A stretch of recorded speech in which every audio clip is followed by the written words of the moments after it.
Hi hello welcome back to our new log guys. ಉತ್ತರ ಕರ್ನಾಟಕದ special ತಾಲಿಪಟ್ಟು, ಉಳಿದಿರುವ ಅನ್ನದಿಂದ ಮಾಡಿರುವಂಥ ತಾಲಿಪಟ್ಟು ಹಾಗೂ ಮನೆಯಲ್ಲೇ ಇರುವಂತಹ ಸಾಮಗ್ರಿಗಳನ್ನು ಉಪಯೋಗಿಸಿಕೊಂಡು ತಾಲಿಪಟ್ಟನ್ನು ಹೇಗೆ ಮಾಡುವುದು ಎನ್ನುವುದನ್ನು ನೋಡೋಣ ಬನ್ನಿ. ಈ ಒಂದು ತಾಲಿಪಟ್ಟು ನಿಮ್ಮ ಮನೆಯಲ್ಲಿ ಮಾಡಿದರೆ ನಿಮ್ಮ ಮಕ್ಕಳು ತುಂಬ ಖುಷಿಪಟ್ಟು ತಿಂತಾರೆ. ಸೊ ಹಾಗಾಗಿ ಈ ತಾಲಿಪಟ್ಟನ್ನು ಹೇಗೆ ಮಾಡುವುದು ಅನ್ನೋದನ್ನು ನೋಡೋಣ ಬನ್ನಿ ಗಾಯ್ಸ್. ಉತ್ತರ ಕರ್ನಾಟಕದ ಸ್ಪೆಷಲ್ ತಾಲಿಪಟ್ಟು ಮಾಡಲಿಕ್ಕೆ ಬೇಕಾಗುವಂಥದ್ದು ಸಾಮಗ್ರಿ ನಾನು ಇಲ್ಲಿ ಏನು ಹಾಕಿದ್ದೀನಪ್ಪ ಅಂದರೆ ಒಂದು 3 ಬೌಲ್ನಷ್ಟು ಗೋಧಿ ಹಿಟ್ಟನ್ನು ಜರಡಿ ಇಟ್ಕೊಂಡಿದ್ದೀನಿ. 1 ಬೌಲ್ನಷ್ಟು ಅಕ್ಕಿ ಹಿಟ್ಟು ಹಾಕಿದ್ದೀನಿ.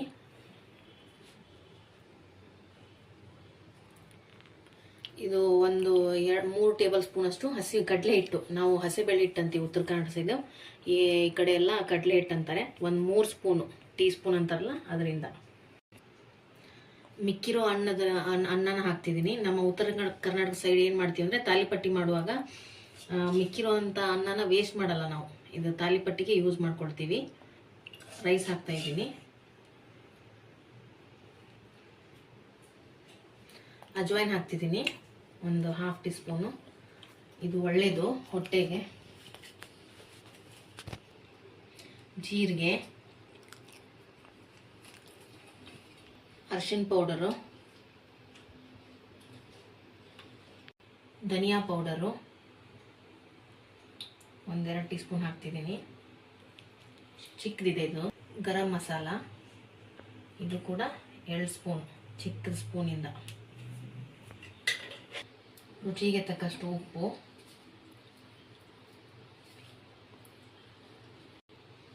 ಸಣ್ಣದಾಗಿ ಹೆಚ್ಕೊಂಡಿರುವಂಥ ಈರುಳ್ಳಿ ಸಣ್ಣದಾಗಿ ಹೆಚ್ಕೊಳ್ಳಿ, ಏಕೆಂದರೆ ತಟ್ಟುವಾಗ ಅವು ಮತ್ತೆ ಮಧ್ಯದಲ್ಲಿ ಸಿಕ್ಕರೆ ಹರ್ಕೊಳ್ಳುವಂಥ ಚಾನ್ಸ್ ಇರುತ್ತದೆ. ಹಸೆ ಖಾರ, ಈ ಹಸೆ ಖಾರದಲ್ಲಿ ನಾನು ಜೀರಿಗೆ, ಉಪ್ಪು ಮತ್ತು ಕರಿಬೇವು, ಕೊತ್ತಂಬರಿ, ಪುದೀನ ಹಾಕಿದ್ದೀನಿ, ಮತ್ತು ಬೆಳ್ಳುಳ್ಳಿ, ಶುಂಠಿ ಹಾಕಿದ್ದೀನಿ. ಸೊ ಹಾಗಾಗಿ ನಿಮ್ಗೆ ಎಷ್ಟು ಖಾರ ಬೇಕೋ ಅಷ್ಟು ಖಾರ. ನಾವೀಗೇನು ಈ ಹಿಟ್ಟಲ್ಲಿ ಏನೇನು ಮಿಕ್ಸ್ ಮಾಡಿದೆಯಲ್ವ ಅದನ್ನು ಚೆನ್ನಾಗಿ ಮಿಕ್ಸ್ ಮಾಡ್ಕೋಬೇಕು. ಈ ಥರ ಕೈಯಿಂದ ಮಿಕ್ಸ್ ಮಾಡಿಕೊಂಡು ಆಮೇಲೆ ನೀರು ಹಾಕ್ಕೊಂಡು ಚಪಾತಿನ ಹಿಟ್ಟಿನ ಹದಕ್ಕೆ ನಾವು ಇದನ್ನು ನಾದ್ಕೋಬೇಕು. ಚಪಾತಿ ಹಿಟ್ಟು ಹೆಂಗೆ ನಾದ್ಕೊಳ್ತೀವೋ ಹಿಟ್ಟನ್ನ ಆ ಥರ ನಾದ್ಕೊಳ್ಬೇಕು. ಸ್ವಲ್ಪ ನೀರು ಹಾಕ್ಕೊಂಡು ನಾದ್ಕೊಳ್ಳಿ. ಒಮ್ಮೆಲೆ ನೀರು ಹಾಕ್ಕೋಬೇಡಿ, ಯಾಕಂದರೆ ತುಂಬ ತೆಳುವಾದರೂ ಕೂಡ ಏನಾಗುತ್ತಂದರೆ ಲಟ್ಸೋಕ್ಕಾಗಲ್ಲ. ಹಾಗಾಗಿ ಸ್ವಲ್ಪ ನೀರು ಹಾಕ್ಕೊಂಡು ಇದನ್ನು ಈ ಥರ ನಾದ್ಕೋಬೇಕು. ಈ ಹಿಟ್ಟಿನ ಹದಕ್ಕೆ ನೀವು ಏನು ಮಾಡಬೇಕು, ತಾಲಿಪಟ್ಟಿ ಹಿಟ್ಟನ್ನ ಕಲಿಸ್ಕೋಬೇಕು. ನೋಡಿ, ಚಪಾತಿ ಹಿಟ್ಟಿನ ಹದಕ್ಕಿದೆ, ಈ ಥರ ಕಲಿಸ್ಕೊಂಡು ನಾನು ನಮ್ಮ ಮನೇಲಿ ಬಟರ್ ಪೇಪರ್ ಇದೆ, ಈ ಬಟರ್ ಪೇಪರ್ ಮೇಲೆ ಏನು ಮಾಡ್ತೀನಿ, ಎಣ್ಣೆ ಸವರಿ ಲಟ್ಟಿಸ್ಕೊಳ್ತೀನಿ. ಈ ಥರ ಸಣ್ಣ ಉಂಡೆ ಮಾಡ್ಕೊಂಡು ಈ ಥರ ಮಾಡಿ ನಾ ಬಟರ್ ಪೇಪರಿಗೆ ಎಣ್ಣೆ ಹಾಕ್ಕೊಂಡಿದ್ದೀನಿ. ಇದನ್ನು ಈ ಥರ ಒಂಚೂರು ಈ ಲತ್ತಿ ಗುಣಿ ಅಂತ ಹೇಳ್ತೀವಿ ನಾವು, ಅದಕ್ಕೆ ನೀವು ಈ ಥರ ಲಟ್ಟಿಸ್ಕೊಂಡು ಹೋಗ್ತಾ ಮಾಡಬೇಕು. ನೀವೆಷ್ಟು ತೆಳ್ಳಗೆ ಬೇಕೋ ಅಷ್ಟು ತೆಳ್ಳಗೆ ಬರುತ್ತೆ ತಾಲಿಪಟ್ಟು. ನೀವೆಷ್ಟು ಚೆನ್ನಾಗಿ ನೀವು ಅದು ಹಿಟ್ಟನ್ನು ಕಲಿಸ್ಕೊಳ್ತೀರೋ ಅಷ್ಟು ಚೆನ್ನಾಗಿ ಬರುತ್ತೆ. ಕಾದಿರೋ ಹಂಚಿಗೆ ಸ್ವಲ್ಪ ಎಣ್ಣೆ ಹಾಕ್ಕೊಳ್ಳಿ. ಎಣ್ಣೆ ಹಾಕ್ಕೊಂಡು ಅದು ಸ್ವಲ್ಪ ಸ್ಪ್ರೆಡ್ ಮಾಡ್ಕೊಳ್ಳಿ.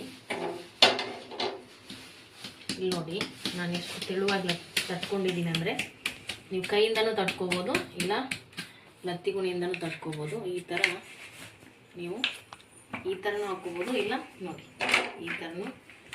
ನಾನು ದೊಡ್ಡಕ್ಕೆ ಲಟ್ಸ್ಕೊಂಡಿದ್ದೀನಲ್ವಾ, ಹಾಗಾಗಿ ಕೈಯಲ್ಲಿ ಬೇಡ ಅಂತ ಹೀಗೆ ಎತ್ತಾ ಇದ್ದೀನಿ. ನೋಡಿ ಎಷ್ಟು ಚೆನ್ನಾಗಿ ಬಂದಿದೆ ಉತ್ತರ ಕರ್ನಾಟಕದ ತಾಲಿಪಟ್ಟು. ಇದನ್ನು ಈಗ ನೀವು ಇದಕ್ಕೆ ಒಂಚೂರು ಆಯಿಲ್ನ ಮೇಲೇನೂ ಹಾಕ್ಕೊಳ್ಳಿ. ಸ್ವಲ್ಪ ಮೇಲೆ ಸಹ ಆಯಿಲ್ನ ಸ್ಪ್ರೆಡ್ ಮಾಡ್ಕೊಳ್ಳಿ.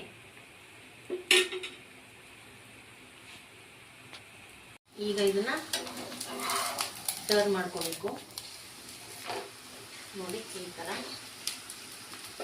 ಟರ್ನ್ ಮಾಡ್ಕೊಂಡ್ಮೇಲೆ ಆಮೇಲೆ ಇನ್ನೊಂದು ಚೂರು ಇದು ರೆಡ್ಡಿಶ್ ಆದಮೇಲೆ ತಾಲಿಪಟ್ಟಿ ರೆಡಿ ಆಗುತ್ತೆ ನಮ್ಮದು. ಉತ್ತರ ಕರ್ನಾಟಕದ ಸ್ಪೆಷಲ್ ತಾಲಿಪಟ್ಟು, ಮಿಕ್ಕಿರೋ ಅನ್ನದಿಂದ ಮಾಡಿರುವಂಥ ತಾಲಿಪಟ್ಟು. ನೋಡಿ ವೀಕ್ಷಕರೇ, ಈ ಥರ ಕೆಂಪಾಗೋವರೆಗೂ ಒಂಚೂರು ಬೇಯಿಸ್ಬೇಕು, ಅಂದರೆ ಚೆನ್ನಾಗಿ ಕಾಣಿಸುತ್ತದು. ಈಗ ತಾಲಿಪಟ್ಟು ಈಸ್ ರೆಡಿ ಟು ಈಟ್.